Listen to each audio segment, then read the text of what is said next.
Okay. All right. Well, Sister Barbara, would you like to begin by introducing yourself? Teresa, yes.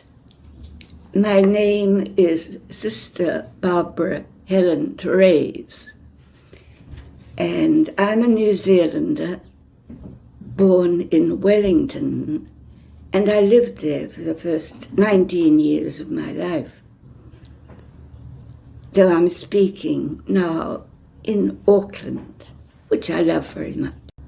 For 10 years I was taught by the Sisters of Mercy at Hill Street.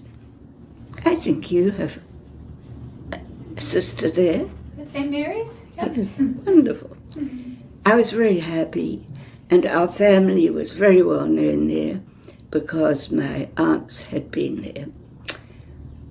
So I know the Sisters of Mercy well.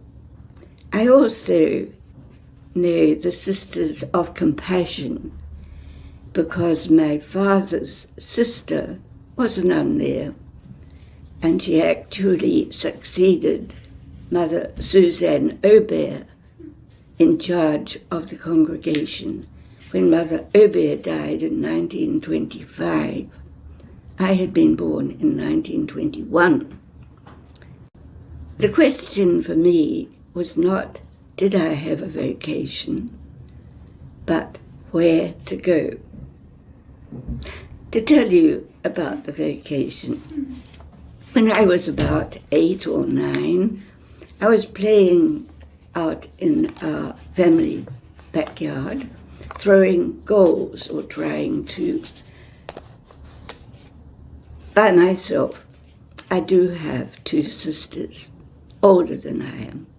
However, I was by myself, and the ball bounced away and landed on a heap of ashes that we kept in order to help the roses. And I walked over and didn't pick up the ball. I looked at it and had a wonderful, total, reassuring moment in which I saw 2 possibilities. Life could end in ashes, or life could be golden. And as I stood there, I knew for sure that I would be a religious sister. And I was happy about it, but I didn't tell anybody at all. To cut things short, I was given the life of the foundress, St. Madeleine Sophie Barra.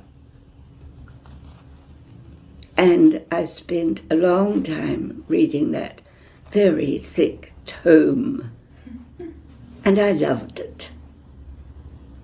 So there you have the history of how the vocation began, and then how it was guided by the Spirit. Is there anything in particular about your foundress, Madeleine Sophie, that stood out to you when you read her book?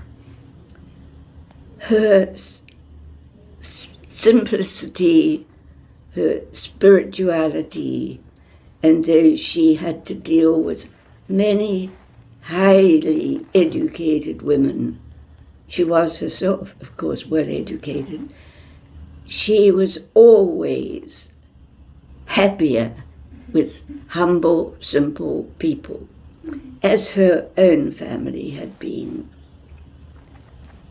You've had a good experience of a humble lifestyle in the Himalayas. You mentioned that you were sleeping on like a sheet and you had very simple food. Yes, at the end of my life, 1980, I had the enormous grace of moving to our Indian province, and particularly to the budding ashram movement, so that I have actually lived for 20 years in an ashram.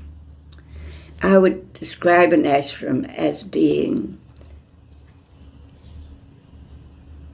a place of great spiritual energy, joy, and based on a very austere, simple foundation.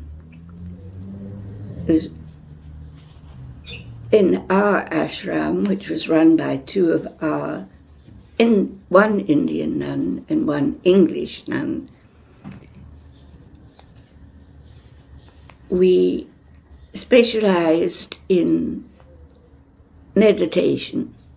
Other ashrams specialize in dancing, music, sculpturing, all kinds of specialties. But basically, most ashrams have pretty much the same rule. And our particular rules were silence in the mornings, 1 day of penance and particular silence a week, 2 hours manual work every day, and no other rules really, but naturally we all attended 3 arities a day. As a centenarian, do you have any advice for living a long life?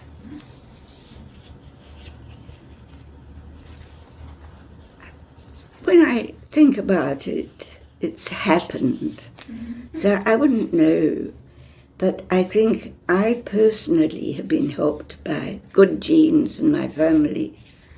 And the fact that I was 7,000 feet up in the Himalayas for over 20 years.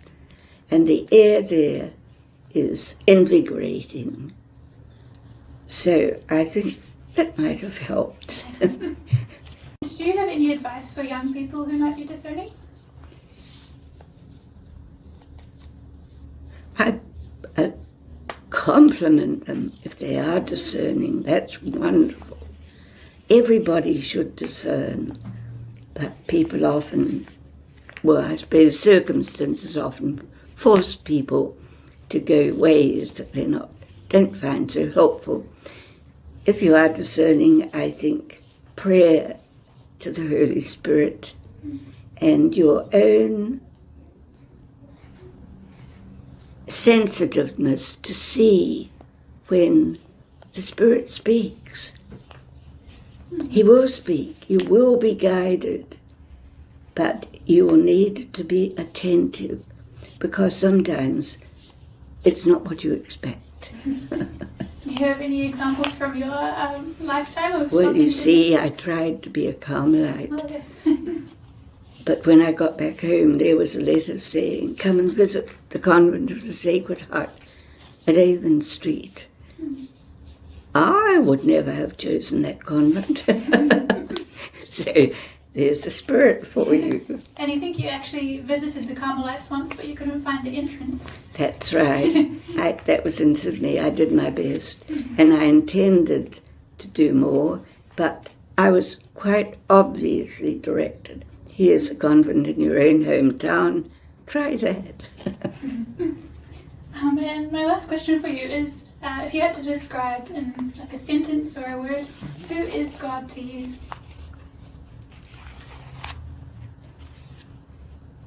It's hard to sum it up. Indeed.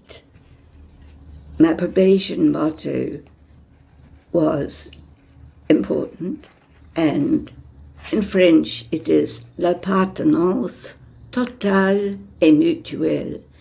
That means the belonging between you and God. There's total mutual belonging. I think that sums it up. Thank you very much, Sister Barbara. So nice to meet you and talk with you. Teresa, that's lovely of you. Thank you, thank you.